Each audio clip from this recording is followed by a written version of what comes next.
feeling? What went through your mind? I mean, it's just super cool. I mean, it obviously just happened, so it's still kind of sinking in. But just super, again, just proud of how this team handles everything that comes their way. How we just continue to do what we do and not worry about what's going on outside of this building. And we're just blessed, super blessed to take part in this upcoming playoff. How'd you sleep last night? I didn't sleep very well, honestly. I kept waking up throughout the night, but I'll definitely be able to get some rest today and tonight. What does this the Big 12 championship and now the college football playoff mean for a guy like you who grew up a Longhorn fan, wanting to come here and change the direction of this program? Yeah, I mean, it's unreal. I mean, I get goosebumps every time I even think about it. Again, just truly honored to be a part of a team that works as hard, and I know that we're gonna come to play. We played Washington in the Alamo Bowl last year, so it's kind of funny how that all works out. So couldn't be more excited for this amazing opportunity. Greg, what was the reaction in the room like when you guys heard the announcement? I mean, y'all probably heard it. Everyone was going crazy. When we should. I mean, we've worked so hard. We've came so far from some of these guys that were on that 5-7 team to where we are now. I mean, there's no better feeling for those guys, and I'm just glad to be a part of a team that is able to enjoy it that much, because they know what it's like to be disregarded at 5-7. Three months ago in Bama, you get that big win, the cigars in the locker room. Does this kind of justify making that trip and winning that game, do you think? 100%. I think that's why that Coach Sark and some of those guys wanted to have a scheduled game, pre-conference game of that aspect, because going into Alabama and winning like we did early in the year is a hard thing to do, and for us to accomplish that is awesome at its own, and for it to have worked out in our favor this year it's been phenomenal. Quinn, I know the team's been laser focused on each opponent each week, but was there ever any talk of we need to win in a way that makes a statement to the college football community? I mean, yeah, we were focused on the win, but at the same time, we realized and understood that if we went out there and played like we did yesterday, that it would be a very hard decision for them not to put us in. Yeah. As impressive as you guys were against Alabama way back in September, do you feel like y'all are now playing the best ball you played all year heading into this? I think so. And if you want to be a championship team, then you have to continue to get better throughout each week. And I think that we've done that. Sometimes it maybe not have showed in the way that y'all see certain things, but I think within this group, I think we've grown and matured and understood that it takes a whole entire game. Maybe that a couple years ago we would not have understood that, but I think now that we've been in those close games and whatnot, and been in some big games, I think we now understand how valuable each minute is. How would you rate the chances of y'all winning it all? How would I rate? I don't know. I mean, I'm always going to bet on us because I'm a little biased, I guess. Can you break down the intricacies of the Washington defense? What do you think has made this team so special? What is it? When did y'all come together and you really thought like something like this was possible? I mean, I'll go back to this offseason. I think the way that we attack this offseason is different than any team I've been a part of, at least. I think we treated this offseason like it was a normal season, like it was, a big part of our lives. And, the way we trusted in the strength staff and weren't complaining, and we really bought into what Coach Sark and Coach Becton and all those guys are saying, which is cool, especially with how certain guys at high levels have like a higher ego maybe, but they all, I think we killed all of our egos and just understood that if we want to go as far as we want to go, then it takes everybody, and you got to put the work in. Quinn, because the bowl schedule's different, almost a month, you guys are kind of shut down a little bit of football. How will that be mentally to get away from maybe practice, knowing you've got a playoff game coming up in about a month? For sure, it's definitely going to be nice to step away for a little bit and then obviously jump right back in. But it'll be nice because you obviously have that more time to get some other guys maybe healthy, and get a better understanding of the game plan and whatnot. Y'all struggled. Time for a few last You ones. had some issues closing people out, obviously, the games. What do you think made the difference these last two when you guys looked virtually unbeatable? Again, I think we just went into these last couple games with the mentality that we need to show this committee what we're truly capable of, and I think that extra little motivation helped us exceed what people didn't believe we were able to do. What's There's the biggest more- difference between you and your team, like, right now compared to playing Washington in the Alamo Bowl a year ago? I think there's a dramatic difference. We've been in a lot closer games, and last year I don't think we closed out those close games, but this year I think we're more than capable of staying poised and staying level-headed and able to finish out those games. You have until, I guess, January 15th to decide about the NFL draft. There was more talk about your future over the weekend. Is there anything you want to say about that, or have you made a decision at this point? No decision. I just trying to win a national championship. You guys told us coming into the season that the goal was Big 12 championship. Now national championship is on the table. Are you guys overachievers? I think in the back of our heads, we always knew that if we were going to win the Big 12 championship, that other accolades would probably come with it. So, our bullet is, or our bullseye is now on a national championship for sure. Jalen, what's the reaction to making the playoff and having a shot to go for natty? Yeah, feels good. First timers, huh? Man, it's just glad, getting the feeling of, when you start off in the offseason, when you start off in January, me making that decision to come back, and then for the team, everybody just all collectively having that same goal of, trying to win a national championship, knowing, the talent, the type of team we have, the type of team that we built, and then actually be, coming this far and then getting a chance to go play for it is huge. Man, everybody was, jumping for joy, but that was because, that's what we wanted right from the jump. And, to finally be in this position, it's amazing, to say the least. So. Do you think, as a member of that 5-7 team, looking back to how much y'all have been through these 3 years, do you ever think this was possible? I'll say, even when we went 5-7, you always want to, we knew there would be way better times going through that year. I think for us, especially after the season ended, I think everybody was more motivated than ever to come out here and play better than that year. Put better games, better tape, better everything. So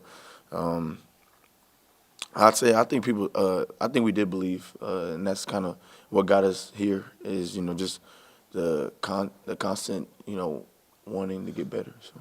In your opinion, what was the single biggest factor that the committee said, all right, we're putting Texas at 3? The single biggest factor? The win at Bama helped. The win, at their place helped. But I think just, even though we lost the game, our ability to finish the season as a 12-win team, and then, we kind of showed our dominance towards the end of the season. I think that helped as well. So, Piggybacking off of that point, I asked Quinn this question. I know you guys were singularly focused on each opponent each week, but coming down the stretch, was there ever any talk about, hey, we need to beat some guys by a large margin to really make the decision? Actually, no. I think just for us, it was just more about, doing our job, doing what we were supposed to do. And we kind of knew that would come. We obviously want, a dominant victories. We don't really want it close, but nonetheless, a win is a win, and we do our jobs, and we go to practice, and we compete, and all we want to do is win. So, however that is, it usually just happens. So, You've seen this Washington team, obviously, a year ago. Yeah. Your thoughts on facing Washington? Yeah, another rematch. Our biggest thing is just kind of getting all this year. Our thing was like the teams that we lost to last year, giving them, our best shot again. And, to see that us and Washington are in the college playoffs after being in the Allen Bowl last year is kind of it's kind of ironic, But they got a good team. And, I think for us, we're just, ready to finally get a chance to go show what Texas football is. How do you feel like y'all stack up with these other three teams? I feel we stack up evenly with anybody that we face. So for us, we just got to go, when it's time to prepare, we got to make sure we prepare right. Everybody's focused, dialed in.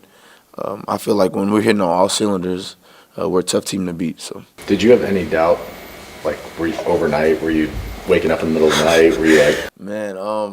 We watched the Bama game on the bus, and then we seen Bama win. And we was like, okay, we got a chance, And then we seen I watched the Florida State game at home, and then that kind of gave me a little doubt, just because you never know. So I think, and then you kind of got those first two spots watching the little the show or whatever.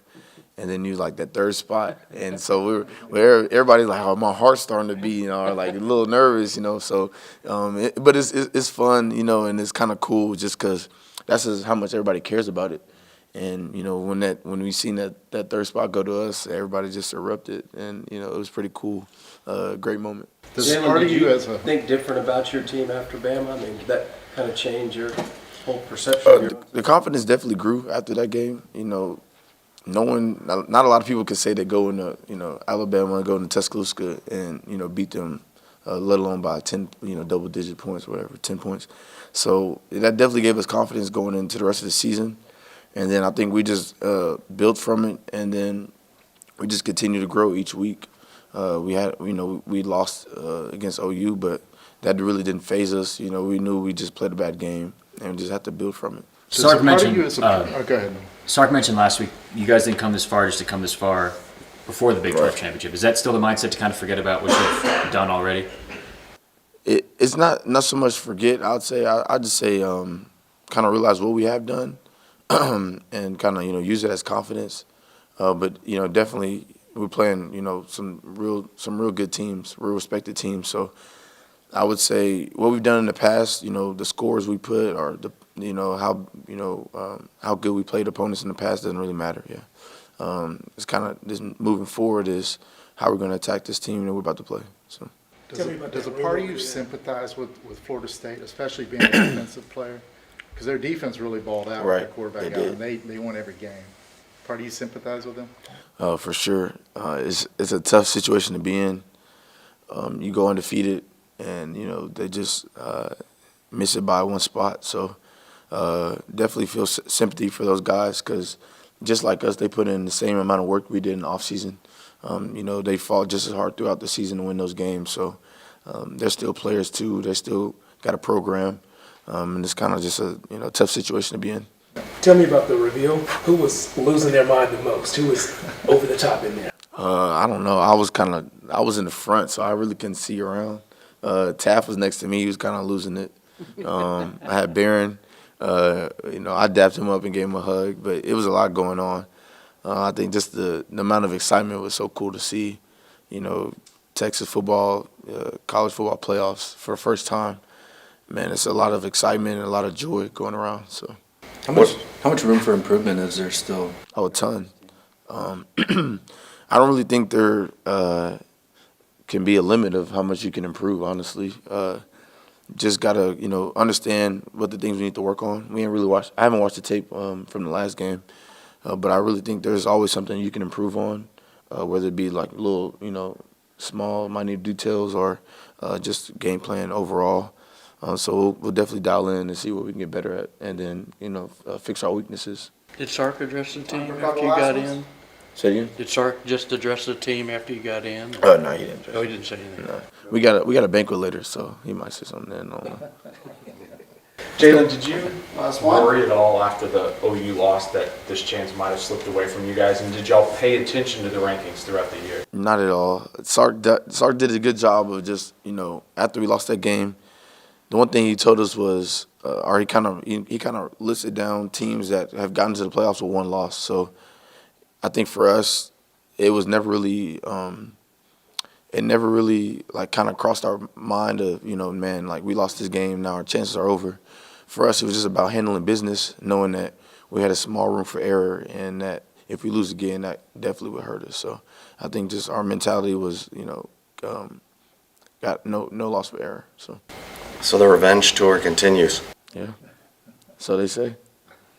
The whole season, huh? I think over the last 24 or so hours has been a lot of highs around here. And just to, piggyback off of yesterday, what a great moment for our players and, Longhorn Nation to celebrate a Big 12 championship. And regardless of how today was going to go, I wanted to make sure that we continue to celebrate that because I don't want to lose sight of it. It's been 14 years since we had won one and only 4 in the last 27. So what a great accomplishment for this team. Happy for those kids. And now, kind of the cherry on top is an opportunity to go compete for a national championship, to get into the playoff. And I think our guys have earned it. They've had a great season. I think we're playing our best football right now at the right time. And so we'll get back to work. There's a lot of work to be done. We've got a month till we play. We got finals to take. We got to get healthy. We got to have a regimented practice plan to get ourselves prepared to play. But it's a heck of an opponent. Washington's a great team, as we all well know. We played them last year in the Alamo Bowl. It's going to take a lot of preparation. It's going to take us playing our best football when that game rolls around to try to be successful. Coach, I could ask Coach Saban the same thing. Does this kind of validate that tough non-conference game? Well, I'm hopeful. I'm hopeful of that because I think for college football, that's needed, right? When you look at the first 3 or 4 weeks of the college football season, if we don't play those types of games, and we're just waiting for conference play to begin, where's the excitement, right? What are we talking about? And so to get that spotlight that we had in week 2. And that stage, I think, was great for both of our programs. And not only from a recruitability standpoint, right? I mean, you see the kids see those games and they like, I want to play in those types of environments and in those types of games. But I think it was great for our team. That win gave us as much or more confidence than anything throughout the season to help us navigate our way through some of those other tougher games late in the year because it gave us some more belief in what we were doing. And so there's a lot of value to playing those types of games early in the year. And obviously for the committee to recognize that, I think is big because now hopefully that'll continue to promote more games like that. And even for Alabama, for them not to get punished for playing that game, now it's okay to play these early games and you can overcome that loss, especially when you're still a conference champion. How exciting is it this year to be able to head in, with the exception of JB, with a more full-strength team after you had those opt-outs last year? Yeah, I mean, I think naturally that's one of the beauties of being in the playoff. You like to think you're not going to have opt-outs, right, that you're playing for a championship. And last year was difficult, and so the fact that they'll have everybody there and hopefully healthy, and that we have time to get ourselves healthy, which has been a little bit of an issue of ours here over the last month or so of just kind of little nagging injuries to get our team healthy and an opportunity to put our best foot forward is huge because it's going to be needed. Washington's a very good team, and they're going to be healthy too. They've had their own injury bug that they've been dealing with, so it's going to be a great challenge. Should be a heck of a game. Was there any part of you that was like even a little bit worried about squeezing the SEC out, knowing you're going into the SEC next year, and then any relief to see Alabama out there? I wasn't worried about the SEC part of it. I was worried about us not getting in. That's just human nature. You just don't know. I mean, we really did not know, and so that's one of the challenges of the committee and the playoff selection. But it all worked out for us. But I wasn't so concerned about if the SEC was getting squeezed out or not. I was more concerned about us. How do you put that emotion into context of just? Well, what a cool scene.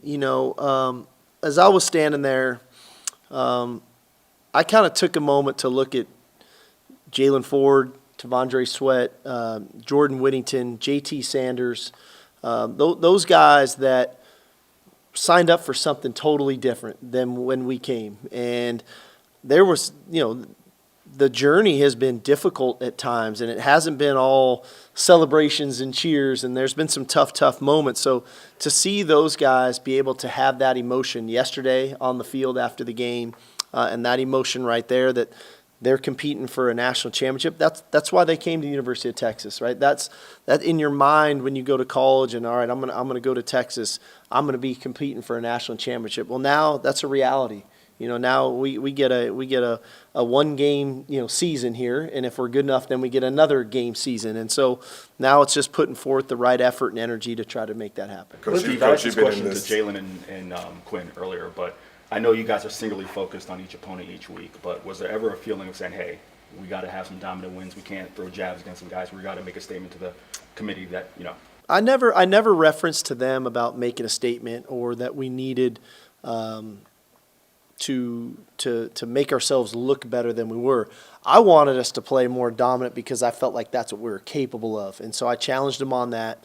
And I wanted to make sure. I always feel like we're at our best when we really are an attacking style team. We like to be very aggressive play callers on offense, defense, and on special teams, and we want our players to believe in that style of play calling and to trust it and to go get it. And so that was probably a bigger point of emphasis last week more than any. But more than, it wasn't about trying to impress anybody. It was about living up to our standard of what we were capable of. Coach, you've been in this situation before, obviously, competing for a national title.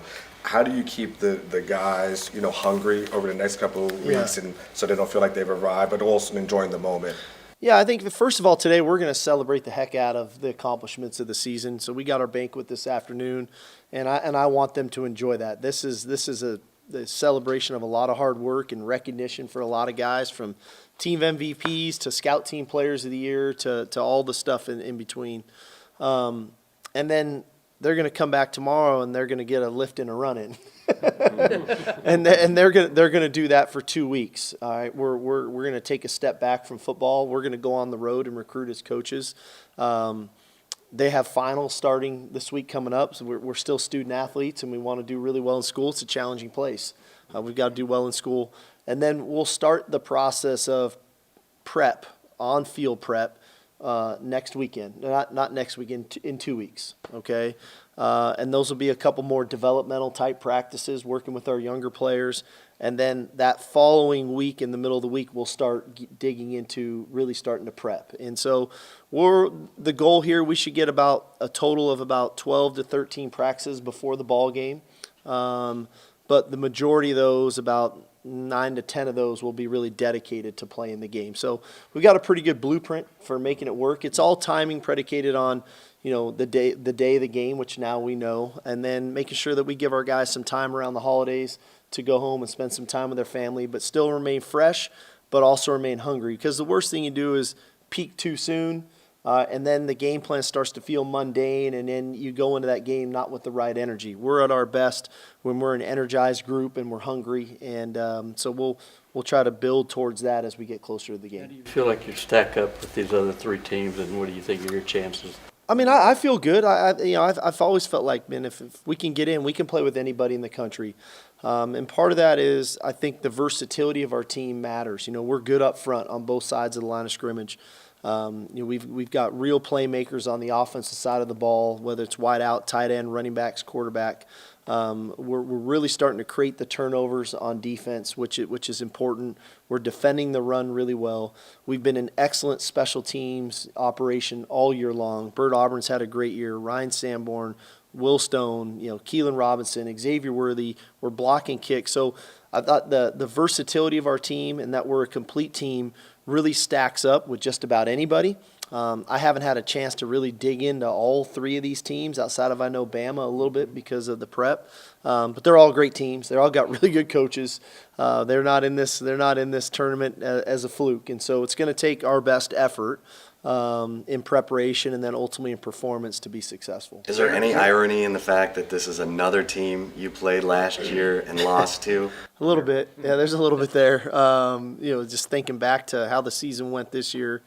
how the Big 12 championship went and our opponent there and now Washington. So a little bit ironic, but in the end, I think coming out of last year's game, I don't know if everybody outside of us really understood how good Washington was. That was a very good football team, and they've continued to do it. You know, they continue to win and find ways to win. They're a complete team as well. So, like I said, we definitely have our work cut out for us. When you came here, you know, when you're out there firing the cannon or you're shaking hands with Earl Campbell, you talked about what Texas was and what it meant to you. You're a fan of college football. What does it mean for you to get Texas back into this sort of rarefied conversation? Well, it's why I came here. You know, I was referencing this the other day that, you know, there became a point when I was at Alabama when, all right, I'm going to be a head coach again, and I want to go somewhere where I have a legitimate chance to win championships. And when this opportunity came,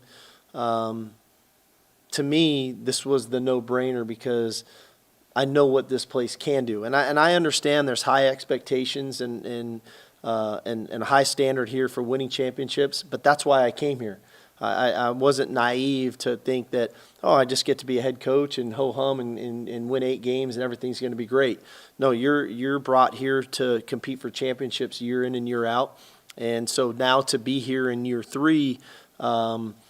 This is why I came. And so, and I never wavered off that with our players. You know, I stayed consistent with that through 5 and 7 and through 8 and 5 and even into this season. And I like I said, I'm grateful for our players that they believed in me of the path and the process that it was going to take to get to this point. You've said when you were a young coach at Washington that you don't have the perspective, or you didn't have the perspective that you do now.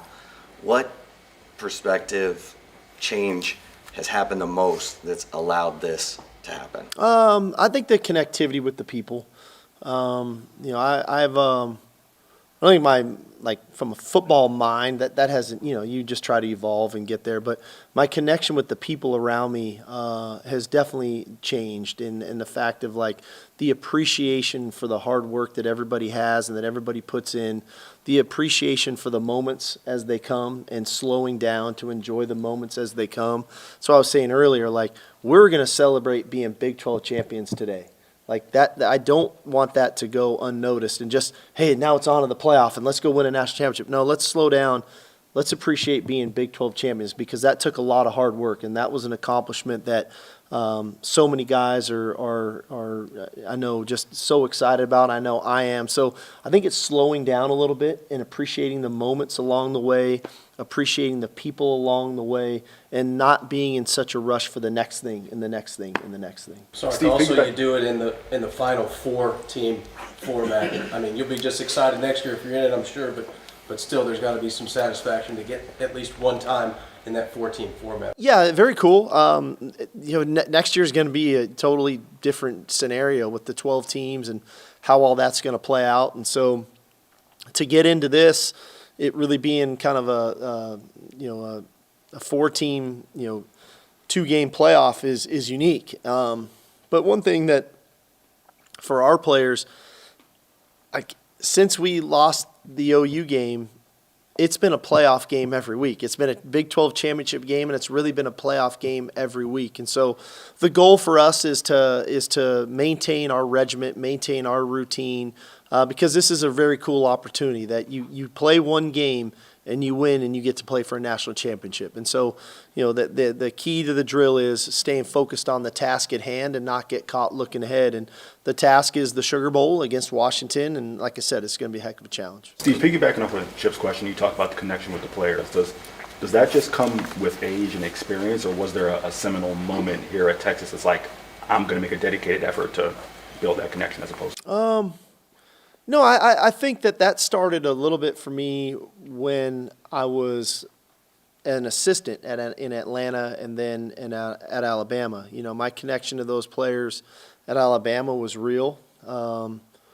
And part of that was we were going through COVID, right? We were going through civil unrest, social injustice. There was a lot of things that were happening at that time. And so I felt like, and L'Oreal and I just felt like we need to pour into these guys. And this is a different experience. And so we did. And it was difficult to leave at that time because I had grown really fond of those players and had recruited some of those players. Bryce Young was there. I was like, I'm leaving after 1 year. We just got here together. So inevitably, when I came here, it felt really natural just to start that process again.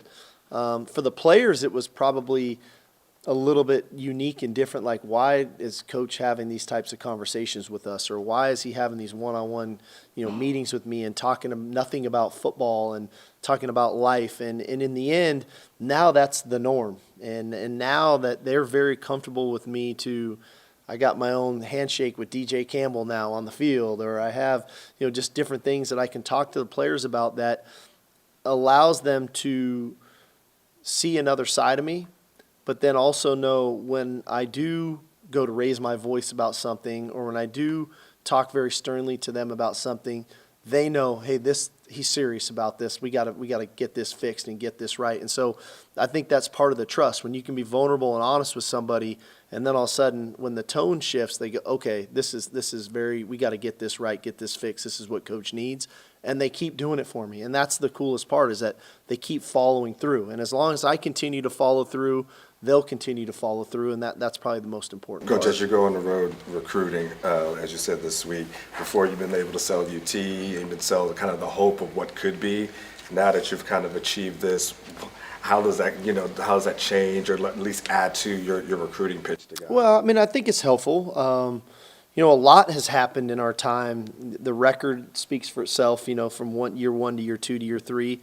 The transition from the Big 12 to the SEC and what that looks like, leaning into the previous couple recruiting classes that we signed, and what this roster is looking like, and now it all kind of coming to fruition with a Big 12 championship and now playing in the CFP. And I think it just continues to build upon each thing as we go. And so hopefully it's helpful. I would imagine it is. But again, we'll see here in the next, 2 to 3 weeks, whenever signing date is. I don't even know. Have there been any tears of happiness? And if so, what caused it? What was the moment? I haven't cried yet. I've probably felt it. You feel certain things, and it's more about just the moment. I think about moments of, like I said, those players that I know of what they've been through. Like I said, Jordan Whittington always stands out to me because I know what he had been through from an injury standpoint.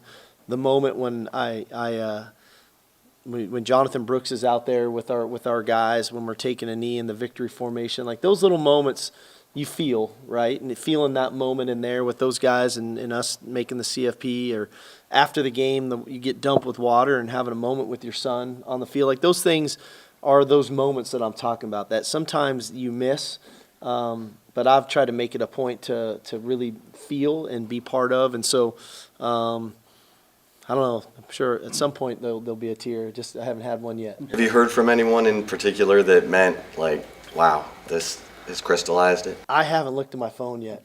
It's been buzzing, but I haven't looked at my phone yet. I'm sure there'll be a few people in there. Is there a play that stands out to you, like a singular play from this season that kind of defined it, whether it's, Jade stop at Houston or 80s catch at TCU? Wow. I don't know if there's a singular play. I would say the goal line stand against Kansas State, because that took some real resolve. That took 4 plays in a row of different players making plays. It wasn't about one player. It wasn't about, one just phenomenal play. It was about execution. It was about a variety of players doing their jobs really well. It was about supporting one another and picking each other up when Quinn is out that game. Malik's starting. We had been turning the ball over offensively, and our defense found a way to win that game at the end in 4 straight plays. Probably that sequence of plays is something that stands out to me, because I think that's what this team is made up of, and so I probably lean into that sequence as much or more than anything. Quick injury. Did you talk to Nick Saban at all at that game in Tuscaloosa and said, well, we'll see you again in January maybe? I didn't, but I'm going to call him today just for fun. Yeah, I'm going to call him today. Quick, did you sleep last night? Like, what was your I finally went to sleep. I didn't go to sleep right away. I got done watching those games last night. I think like we all were watching, and I remember saying, all right, I'm going to head to bed, and I got in the bed, and I wasn't sleeping. And I said, I'm going to go out to the couch, and then I was on the couch, and then L'Oreal comes out a couple different times. You okay? I said, yeah, I'm fine. I just can't sleep. So I don't know when I actually fell asleep. It was probably pretty late, and so that's how it goes.